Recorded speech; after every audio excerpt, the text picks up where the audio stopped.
izinkan kami dari kelompok 1 memaparkan pasal-pasal mengenai pelanggaran hak dan pengingkaran kewajiban. Sebelum itu, izinkan kami memperkenalkan diri. Perkenalkan, nama saya Video Antinusi. Perkenalkan, nama saya Agus Prantoko. Saya Novalia Masihu. Saya Siti Wartabone. Saya Siti Miandi Rahmikono. Saya Muhammad Rizikono. Nah, itulah pengenalan singkat dari kami. Selanjutnya simak video berikut ini. Saya akan menjelaskan pasal 27 ayat 2 dan pasal 28D ayat 1 pada identifikasi pelanggaran hak. Bunyi pasal 27 ayat 2 yaitu tiap-tiap warga negara berhak atas pekerjaan dan penghidupan yang layak bagi kemanusiaan. Nah, pada identifikasi kasus pelanggaran hak, menurut data BPS tahun 2025, tercatat 7,86 juta warga Indonesia menganggur dan sekitar 59% bekerja berada di sekitar informal tanpa jaminan sosial. Sementara pada tahun 2024 terjadi PHK massal terhadap 124.000 pekerja tekstil, menunjukkan bahwa warga negara atas pekerjaan dan penghidupan yang layak sebagaimana dijamin dalam pasal 27 ayat 2 Undang-Undang 1945 belum sepenuhnya terpenuhi. Yang kedua, pasal 28D ayat 1, setiap orang berhak untuk hidup serta berhak mempertahankan hidup dan kehidupannya. Nah, identifikasi pelanggaran haknya yaitu pada tahun 2021 data pelanggaran hak tentang kelalaian yang mengakibatkan kematian pertama. Salah. Oke, di sini selanjutnya saya akan menjelaskan pasal 28A dan pasal 31 ayat 1 tentang identifikasi pelanggaran hak yang ada di Indonesia. Pasal 28A, setiap orang berhak untuk hidup serta berhak mempertahankan hidup dan kehidupannya. Nah, dari pasal ini saya akan mengidentifikasikan pelanggaran haknya. Pada tahun 2021, data pelanggaran hak tentang kelalaian yang mengakibatkan kematian pertama terkait kecelakaan lalu lintas menunjukkan angka yang sangat signifikan.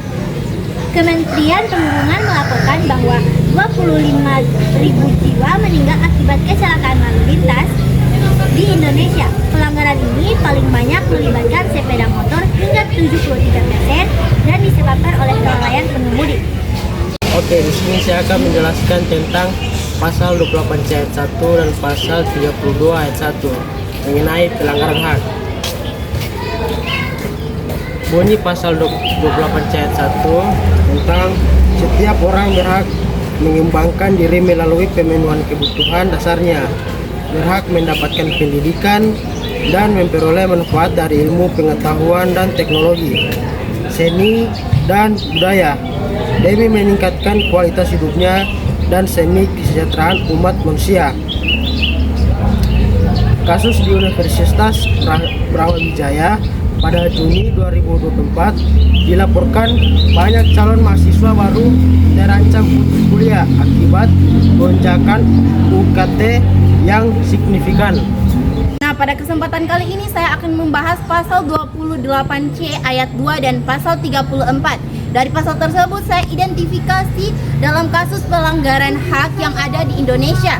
Nah, pasal 28C ayat 2 bunyinya adalah setiap orang berhak untuk memajukan dirinya dalam memperjuangkan haknya secara kolektif untuk membangun masyarakat, bangsa, dan negaranya. Dan dari pasal tersebut kita identifikasi ke pelanggaran hak, yaitu di mana Komnas Perempuan mencatat bahwa sepanjang 2024 sejumlah 3.681 atau 18,9% dari total 19.460 dari kasus kekerasan di ranah personal yang ada di Indonesia merupakan kekerasan terhadap anak perempuan, yaitu KTAP. Pasal 28D ayat 1 bunyinya yaitu setiap orang berhak atas pengakuan, jaminan, perlindungan dan kepastian hukum yang adil serta perlakuan yang sama di hadapan hukum. Nah, pada identifikasi pelanggaran haknya yaitu menurut Komisi Nasional Hak Asasi Manusia atau Komnas HAM tahun 2023 terdapat 3.464 laporan dugaan pelanggaran HAM dan 27% diantaranya terkait dengan ketidakadilan hukum dan diskriminasi penegakan hukum. Pasal 28D ayat 2 yang berbunyi setiap orang berhak untuk bekerja dan mendapat imbalan dan perlakuan yang adil dan layak dalam hubungan kerja. Nah, dari pasal tersebut saya mengidentifikasi pelanggaran hak yang terjadi di Indonesia. berdasarkan data dari CNN dan Kompas.com bahwa tercatat beberapa kasus tentang penumpukan gaji karyawan. Contohnya, PT Inti menunggak gaji karyawan selama 7 bulan. Yang kedua, Air Asia pernah digugat karyawannya karena tidak membayar gaji karyawan selama 6 bulan. Pasal 29 ayat 2 yang berbunyi, negara menjamin kemerdekaan tiap-tiap penduduk untuk memeluk agamanya masing-masing dan untuk beribadat menurut agamanya dan kepercayaannya itu. Nah, dari pasal tersebut saya mengidentifikasi pelanggaran hak yang terjadi di Indonesia. Yang pertama, menurut Setara Institut, terdapat 573 kasus gangguan terhadap tempat beribadah dan peribadatan antara tahun 2007 sampai 2022. Yang kedua, Komnas HAM menemukan 23 kasus rumah ibadah yang terkena intoleransi dalam kurun waktu 3 tahun sebelum 2020. Oke, selanjutnya pasal 31 ayat 1 yang bunyinya tiap-tiap warga negara berhak mendapatkan pengajaran. Nah, identifikasi pelanggaran hak dari pasal ini yaitu data pelanggaran hak tentang penyebab siswa putus sekolah. Melansir buku bertajuk Pendidikan untuk Pembangunan Nasional karya Muhammad Ali, data Badan Pusat Statistik atau BPS menunjukkan bahwa mayoritas 76% keluarga menyatakan penyebab utama anak mereka putus sekolah adalah karena alasan ekonomi. Sebagian besar, 67,0% diantaranya tidak mampu membayar biaya sekolah. Sementara sisanya, 8,7% harus mencari nafkah. Data di atas menjelaskan bahwa faktor ekonomi dianggap sebagai penyebab utama meningkatnya angka putus sekolah. Tidak hanya menjadi masalah bagi suatu keluarga, masalah tersebut juga menjadi permasalahan negara. Dan pasal 32 ayat 1 berbunyi tentang pemerintah memajukan kebudayaan nasional di Indonesia. Menurut Kompas ID, ada 3 pelanggaran kebebasan berkesenian sepanjang tahun 2022. Menurut riset, pelanggaran terjadi di bidang seni musik sebanyak 21 kasus, tari 11 kasus, teater 5 kasus, seni rupa 4 kasus, film 2 kasus, dan sastra 1 kasus. Nah, selanjutnya pasal 34 ayat 1 yang bunyinya fakir miskin dan anak-anak yang terlantar dipelihara oleh negara. Nah, dari pasal tersebut saya identifikasi dalam kasus pelanggaran hak yang ada di Indonesia, yang dimana di beberapa daerah seperti Papua dan Nusa Tenggara Timur masih banyak anak-anak dari keluarga miskin yang tidak bisa bersekolah karena biaya transportasi dan kurangnya fasilitas sekolah. Menurut data BPS tahun 2024, sekitar 9,4% anak usia bersekolah 7-18 tahun tidak bersekolah, sebagian besar karena alasan ekonomi. Ini menunjukkan pengingkaran kewajiban pemerintah dan masyarakat untuk memastikan anak-anak dan anak-anak miskin mendapatkan pendidikan yang layak. Selanjutnya saya akan menjelaskan pasal 27 ayat 1 dan pasal 34 pada identifikasi pengingkaran kewajiban. Pasal 27 ayat 1 berbunyi, segala warga negara bersamaan kedudukannya di dalam hukum dan pemerintahan dan wajib menjunjung hukum dan pemerintahan itu dengan tidak ada kecualinya. Nah, pada identifikasi pengingkaran kewajibannya itu, data dari Badan Pusat Statistik atau BPS menunjukkan bahwa pada tahun 2021, 70,5% desa atau kelurahan masih membuang sampah dengan cara dibakar atau dikubur, tidak dikelola dengan lewat sistem pembuangan resmi. Pelanggaran ini menunjukkan warga negara tidak menjalankan kewajiban menjunjung hukum dan pemerintahan, yang diartikan juga sebagai mematuhi peraturan lingkungan dan saling menghormati dalam kehidupan sosial, sehingga menyalahi esensi pasal 27 ayat 1. Nah, yang selanjutnya pasal 34. Bunyinya itu fakir miskin dan anak-anak yang terlantar dipelihara oleh negara. Pada identifikasi pengingkaran kewajibannya yaitu penurunan persentase penduduk miskin. Data dari Pusat Statistik atau BPS menunjukkan bahwa persentase penduduk miskin secara nasional menurun menjadi 9,3% pada Maret 2024. Prevalensi kemiskinan anak meskipun persentase. Oke, selanjutnya selanjutnya di sini saya akan menjelaskan pasal 27 ayat 3 dan pasal 33 ayat 3 dan identifikasi pengingkaran kewajiban. Pasal 27 ayat 3 bunyinya setiap warga negara berhak dan wajib ikut serta dalam upaya pembelaan negara. Identifikasi pengingkaran kewajiban, data kasus demonstrasi anarkis dan kekerasan pada tahun 2025. Pada September 2025, Polri menetapkan 959 orang sebagai tersangka dalam aksi anarkis yang terjadi di 15 daerah di Indonesia pada akhir Agustus 2025. Dari total tersangka, 664 orang merupakan orang dewasa dan 295 lainnya adalah anak-anak. Kemudian saya akan menjelaskan tentang pasal 28 dan pasal 33 ayat 2. Bunyi pasal 28 yaitu kemerdekaan berserikat dan berkumpul, mengeluarkan pikiran dengan lisan dan tulisan, dan sebagainya ditetapkan undang-undang. Kontrak mencatat sebanyak 967 orang ditangkap akibat menyuarakan haknya di ruang publik. Kontras menuturkan data yang diperoleh dalam periode Januari 2022 hingga dengan Juni 2023. Total 183 kasus terkait kebebasan berpendapat. Di sini saya akan membahas pasal 29 ayat 1 dan pasal 32. Bunyi pasal 29 ayat 1, negara berdasar atas ketuhanan yang Maha Esa. Di sini saya identifikasi kasus peningkaran kewajiban yang ada di Indonesia. Setara institut mencatat adanya peningkatan kekerasan terhadap minoritas agama, Ahmadiyah, Kristen, Syriah, dan lain-lain. Sejak 2004, Persekutuan Gereja-Gereja di Indonesia atau PGI menyebutkan lebih dari 430 gereja diserang sejak tahun 2004.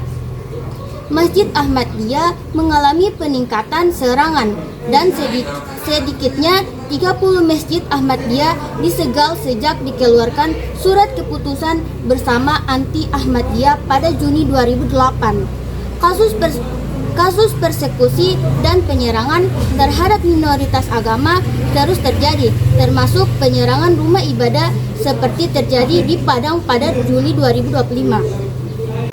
Pasal 30 ayat 1 yang berbunyi tiap-tiap warga negara berhak dan wajib ikut serta dalam usaha pertahanan dan keamanan negara. Dari pasal tersebut saya mengidentifikasi pengingkaran kewajiban yang terjadi di Indonesia. Yang pertama, menurut CNN Indonesia, di DKI Jakarta tercatat kerusakan pada 22 halte dengan total kerugian senilai 3 miliar rupiah yang diakibatkan oleh aksi demonstrasi pada tahun 2025. Bahkan, angka kerugian fasilitas umum yang menyebabkan kerugian negara hingga 50 miliar rupiah. Pasal 31 ayat 2 yang berbunyi, setiap warga negara wajib mengikuti pendidikan dasar dan pemerintah wajib membiayainya. Dari pasal tersebut saya mengidentifikasi pengingkaran kewajiban yang terjadi di Indonesia. Contohnya, menurut VOA Indonesia, lebih dari 600.000 anak di Papua. Dari pasal tersebut, saya mengidentifikasi pengingkaran kewajiban yang terjadi di Indonesia. Contohnya, menurut VOA Indonesia, lebih dari 600.000 anak di Papua tidak bersekolah karena kurangnya fasilitas pendidikan yang layak, kurangnya tenaga kerja, dan belum tersedianya anggaran operasional sekolah secara rutin.